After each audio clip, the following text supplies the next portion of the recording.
जब हमारी माँ थी हम उनको प्रणाम करके चलते थे, कार्यक्रम सफल हो जाता था। आज माँ नहीं है लेकिन वो परंपरा आज भी चल रही है। पहले अपनी माँ को प्रणाम करता था, अब बच्चों की माँ को प्रणाम करता है। बहुत बढ़िया। कार्यक्रम सफल हो जाता है। मेरी प्रेमिका गोबर फेंकने के बहाने आती थी और हमारा स्टैंडर्ड ऐसे है। मेरी प्रेमिका गोबर फेंकने के बहाने आती थी, घंटों हमसे बतियाती थी, हंसती थी, मुस्कुराती थी, जीने मरने की कस्में खाती थी। मोहब्बत के दुश्मन चंडालों ने भैंसी बेच दिया उसके घर वालों ने। क्या बात है। हम जिनको आवाज़ देने जा रहे हैं, हम उनकी भूमिका में कुछ कहना क्या चाहेंगे भाई साहब? वो कमाल के व्यक्ति हैं। आप लोग पहले ही हंसने लगे उनको, मतलब आप समझ रहे हैं हम किसको बुलाने वाले हैं। ऐसा प्रेम के इतने सारे कार्यक्रम हुए, हमने देखा वो व्यक्ति बैठा हुआ था। जो व्यक्ति बैठा हुआ है ये इसका दिल टूटा हुआ है।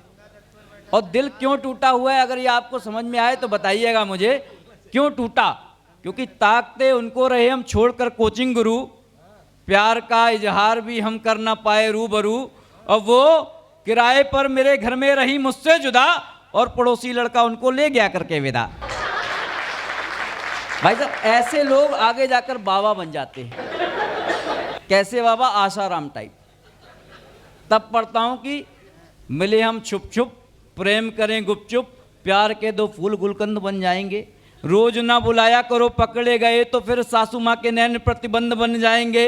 और पृथ्वीराज बन के मैं तुमको उठा लूं पर पापा जी तुम्हारे जय चंद बन जाएंगे। और प्यार में सताए यही लड़के बाबा बनकर आशाराम के सच्चिदानंद बन जाएंगे। मैं आदरणीय नरकंकाल जी को बुलाने जा रहा हूं, उनसे निवेदन करना चाहता हूं वो मंच पर आएं और आप सभी लोग जिस तरीके से उनका स्वागत करें, जोरदार तालियों से स्वागत करिए मधुर श्रीवास्तव नरकंकाल जी का। आइए। माननीय महाप्रबंधक जी को मूसलाधार प्रणाम करता हूं। बाकी कवियों को धुआंधार प्रणाम करता हूं। मंच पे विराजमान दो कवियत्रियां लीलावती कलावती को भी प्रणाम करता हूं। क्या कहने, बहुत बढ़िया। वैभव दुबे भी कवियत्री टाइप के कवि लग रहे हैं। बहुत बढ़िया, बहुत बढ़िया। शुरू करो। अब मैं समझ गया था कि मोनालिसा के बाद IIT बाबा का ही नंबर है। बहुत बढ़िया दादा। मैं तो इस्माइल मैन की अगवानी में काव्य पाठ करने जा रहा हूँ। बहुत अच्छा लग रहा है। कृति के बाद हमको लगा दिया ऐसे जैसे कि मतलब समझ लो कि ताजमहल के बाद इमाम बाड़ा खड़ा कर दिया गया है। या कश्मीर के बगल में काठमांडू। अभी तक आप लोग सुंदरकांड सुन रहे थे, लंका कांड शुरू। जाओ। वैभव दुबे जी बहुत डर डर के संचालन कर रहे हैं। डरना पड़ता है। मैंने पूछा यार इतना डर क्यों रहे हो? बोले यार डरना हमारी जिंदगी में है। पहले माँ बाप से डरे, फिर क्लास गए टीचर से डरे, ऑफिस में बॉस से डरे, फिर मौत के खौफ से डर रहे हैं, भगवान से डर रहे हैं। हमने कहा गुरु बीवी का नाम नहीं लिया।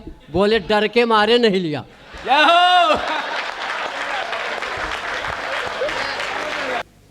दो तरह की कविताएं हो गई हैं। आप लोग सोच रहे होंगे कि BHL में पहली बार नरकंकाल आया है। नरकंकाल का मतलब यही, इस मंच पे अकेला मैं ही नर हूं। बहुत बढ़िया। नहीं लग रहा तो एक बार तालियां ठोक के बताइए। और कंकाल का मतलब आप लोग जानते हैं, हड्डियों का ढांचा। जैसे दधीच की हड्डियों से वज्र बना था, मैं अपनी वसीयत में लिख जाऊंगा हमारी हड्डियों से देसी कट्टे बनाए जाएं। मतलब मैं पंकज पंडित की तरह चिल्ला चिल्ला के देशभक्ति की कविताएं नहीं पढ़ता हूँ। हमारी चेसिस नहीं अलाउ करती कि हम इतना चिल्ला दें। बहुत बढ़िया, शानदार। ये सारी स्थितियाँ हैं।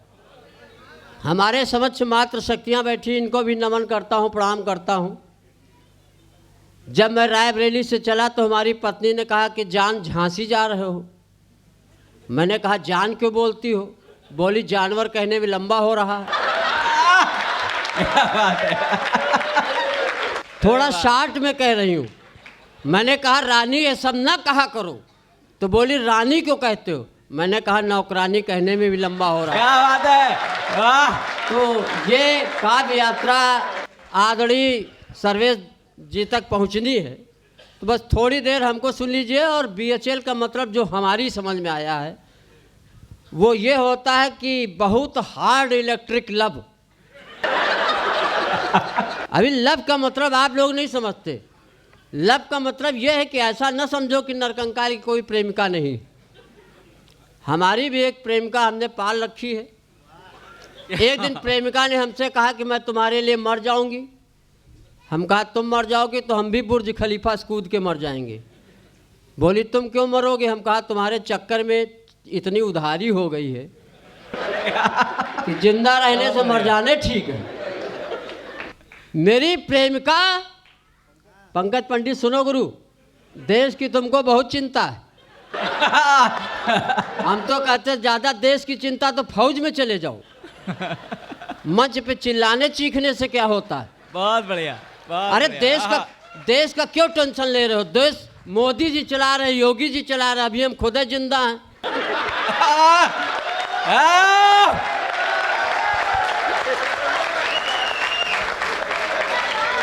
अच्छा, लेकिन एक बात हुई है। पंकज पंडित जब पढ़ रहे थे तो राष्ट्र जागरण के इतना इन्होंने राष्ट्र जागरण कर दिया कि देशभक्ति हमारी रक्तवाहिनियों में प्रवाहित होने लगी। रक्तवाहिनियों को छोड़ो, एक एक कोशिका में चली गई। कोशिका छोड़ो, माइटोकॉन्ड्रिया में घुस गई। और हम भगवान से यही प्रार्थना करते हैं कि हमारा अगला जन्म हो तो हम पंकज पंडित की कोखे से पैदा हो। तालियां थोड़ा कमजोर है आपकी, तालियों का वजन बढ़ाइए। बहुत बढ़िया, बहुत बढ़िया। नहीं, कुछ लोग हमारी चेसिस के हिसाब से तालियां बजा रहे हैं। मैं बताता हूँ, ईमानदारी से बता रहा हूँ कि मैं आरा बिहार में पढ़ रहा था। ये पवन आनंद को पता है। हमारे मुंह से निकला आपकी तालियां कमजोर है। तो एक श्रोता खड़ा हुआ, उसने कहा तू ही कौन खली का बाप है? जैसा तू वैसी तालियां। तो प्यार मोहब्बत की बातें चल रही थी। और बहुत अच्छा खलील भाई ने शेर वेर बहुत अच्छे पढ़े। अच्छा, हम शेर नहीं पढ़ पाते, हम खुदे शेर हैं तो क्या पढ़ें। एक ही शेर हमको अच्छा लगता है कि पाजामे सी हो गई है जिंदगी, न उसमें चैन न इसमें चैन। भाई डरने की बात नहीं वैभव जी। नहीं, मैं बिल्कुल नहीं डर रहा एकदम हूँ। एकदम बिल्कुल नहीं डर रहा हूँ। हाँ, बिल्कुल डरने की क्या जरूरत है? हम हैं यार, काहे डर रहे हो? बीवी से तो बिल्कुल ना डरो, हम भी नहीं डरते। जब हमारी माँ थी हम उनको प्रणाम करके चलते थे, कार्यक्रम सफल हो जाता था। आज माँ नहीं है लेकिन वो परंपरा आज भी चल रही है। पहले अपनी माँ को प्रणाम करता था, अब बच्चों की माँ को प्रणाम करता है। बहुत बढ़िया। कार्यक्रम सफल हो जाता है। मेरी प्रेमिका गोबर फेंकने के बहाने आती थी। अब हमारा स्टैंडर्ड ऐसे है।